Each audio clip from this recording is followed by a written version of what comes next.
few months ago, it was really cold here.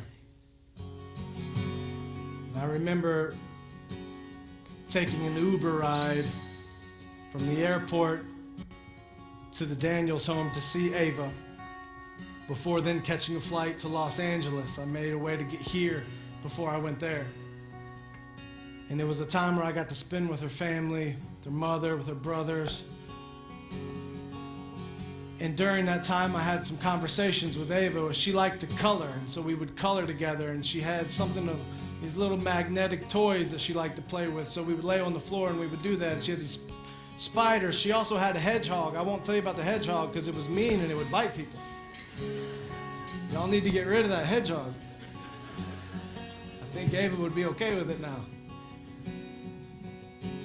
But being there with Ava, I asked her if she was afraid of dying, and she told me no, because she knew Jesus. I asked Ava what keeps her fighting and what keeps her staying here, when there's been so many times where she could have just stopped fighting and gone home. And she told me there were certain people in her life that she wanted them to know Jesus. She was staying around and fighting so that other people would come to know Christ. And I told you in the poem I had to turn my head away and cry a little bit because it reminded me of my faithlessness compared to her great faith and strength. Ava wants you to know Jesus.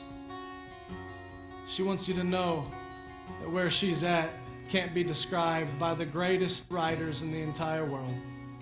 She wants you to have a life where you have strength to get through. She wants you to know for certain that when you leave this world, you won't perish. You won't fall into the lake of fire, but instead you'll be welcomed home for all of eternity. It doesn't matter what you've done in your past. It doesn't matter the sins in your life. It only matters that Jesus died and rose again, and his promise of salvation is true, and he can save you right now, wherever you are. So if you're in this room right now listening, or if you're watching from afar, know that you can give your heart to Jesus right now, and he will save you, and he will give you a home in heaven, and nothing can take that from you.